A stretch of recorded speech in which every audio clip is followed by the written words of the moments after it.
Yo, what's going on, guys? Crispy Flakes here. Welcome to Extra Crispy. You all gotta let me know in the comment section below, guys. This is the head on backwards would make it look like a douchebag. Only reason I wear it like that is because I'm on green screen.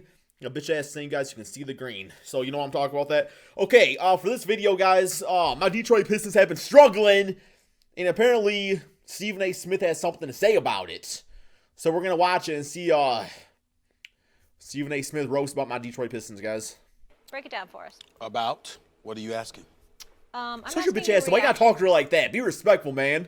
God damn, you know very. Okay, it's 5 seconds to the video, Crispy. Calm down. To the game.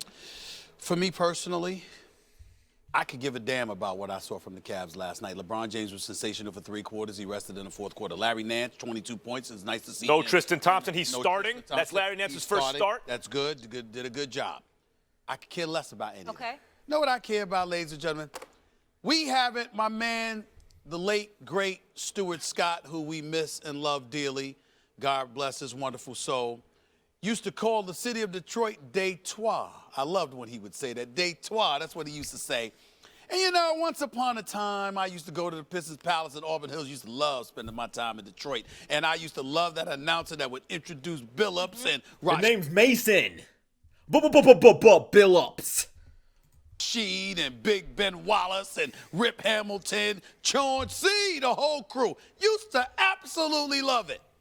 Hadn't been the same in a while. We understand that. But I must confess I expected a little bit more when Stan Van Gundy got there, because I happen to believe that the man is a damn good basketball coach or what have you. He's okay. But the results have not been there. 32 wins the first season, 44 wins the second season, and now they're heading in the wrong direction. 44, then after that, 37 wins last year. Now you've lost 3 straight, all on the road, 8 of your last 10, 9 of your last 11. What the hell has happened to the Detroit Pistons? When Blake Griffin arrived, particularly in the Eastern Conference, we were looking at the Detroit Pistons and saying, yo, they can make some noise. They can do something. I wasn't. That's fair. That's fair. You're right. You're absolutely right about that, Max. I was. Because I said in the East, with Blake and Drummond, Ish Smith, I like him. Reggie Jackson and those boys. Ish Smith can't shoot. Something is not right. And we need to have a conversation. It's about one of the two or both. It's either about Blake Griffin or it's about Stan Van Gundy, 5 years, $35 million, running basketball operations and coaching. It's either one of them or both of them. But something is not right with this picture. I expected more from the Detroit Pistons, and I ain't getting it. I'm going to leave the Cavs alone. I'm going to leave the Cavs alone. I got you right now. Sure. It's about neither one of those guys. It's not about Stan Van Gundy. It's not about Blake Griffin. I take no pleasure in this. A lot of times we'll preface what we say when we're going to go at a player, because I'm not against a player. I understand these players spend their whole lives becoming the best in the world, probably in the most competitive field in the world, the NBA. Okay. And then the league changes from under their feet, and they're like, wait a minute, the thing I've been practicing my whole life, suddenly that's not valued anymore? That's Andre Drummond. The problem is not Blake Griffin or Stan Van Gundy. The problem is their best player until recently is not actually as good as you think he is. It's not that he doesn't have elite, Andre Drummond. Okay, it's not that he doesn't have elite skills in certain respects. He's an elite rim defender. He's an elite defensive rebounder. And you see him going to the post and you think, oh, he's good at scoring the post. In fact, he's not. His point expectancy per possession in the post is lower than average. He should be better in the post. And not only that, he doesn't pass out of the post as much as a center should, who gets fed the ball in there. Fair. So he gets the ball, it stays with him, and then he's bad at converting that into points. That's one. Two, that's not even really what's valued in the NBA anymore because of the way the game has changed. Rim protection's good. Defensive rebounding is good, of course, but not at max dollars, not if that's your best player and that's really what he does. If you can't space the floor, if you can't hit free throws, he's gotten marginally better, but not elite. And by the way, Reggie Jackson, too. Reggie Jackson's a nice little player. I like Reggie Jackson. He's been injured. He haven't played a game with Blake Griffin yet, Max. Y'all look at the goddamn injury report. He hasn't played yet. But if he's your starting point guard and you want to squint and pretend he's a star, I got bad news for you.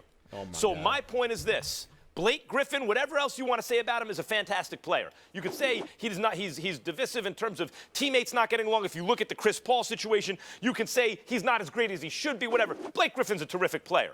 That's one. That's one. Just because Drummond was better than Greg Monroe, he was the keeper, doesn't make him a great player. I'm trying to be a good teammate here and help you out. Go ahead. Because what you're saying is ridiculous. You know why? Because even in the face of all its truth, who picked him? Who brought him there? Right. Hold on, Max. He's not just the coach. He's the president of basketball operations. 5 years, $35 million. He's the guy. That's why Isaiah Thomas is not there. That's why Joe Dumars is not there. He's the guy that you handed everything to. I respect the hell out of Stan Van Gundy. I appreciate his honesty and candidness. I know he knows the game of basketball. He actually did a good job in Miami before Pat Riley had to push him up out of there because D-Wade and Shaq and those boys wanted him out of there because he was just too panicky in their eyes. He goes to Orlando. He clearly did a good job with Dwight Howard and the rest of them. But this man is the president of basketball That's operations and the coach.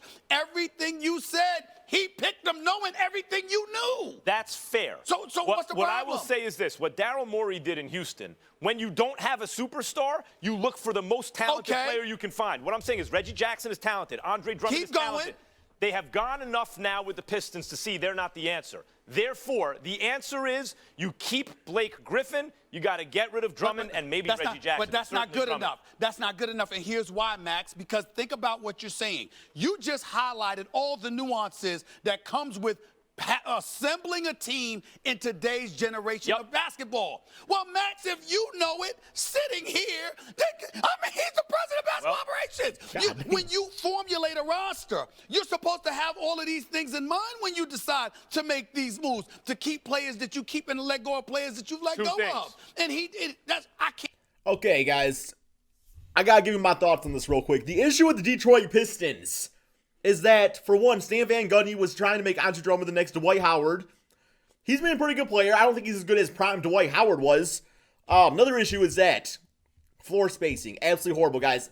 On that NBA Finals team with the Orlando Magic, they had Dwight Howard, not a floor spacer, Jameer Nelson, three-point shooter, Rashard Lewis, three-point shooter, Hito Turkoglu, three-point shooter. Don't remember who the shooting guard was. I'm sure he could shoot threes, though. For the Pistons, alongside Andre Drummond, you got Blake Griffin. He can shoot threes. Hear that, guys? Shoot threes. Like, yeah, he shoots them. He don't make them. Teams don't respect it. Ish Smith, he don't shoot threes. If he does, he don't make them. You got Reggie Bullock to knock it down. Stanley Johnson, when he starts, don't make him. James Ennis, when he plays, he's been shooting it okay. The issue is not so much Andre Drummond. It's the players that Stan Van Gundy put around Andre Drummond. It just don't work.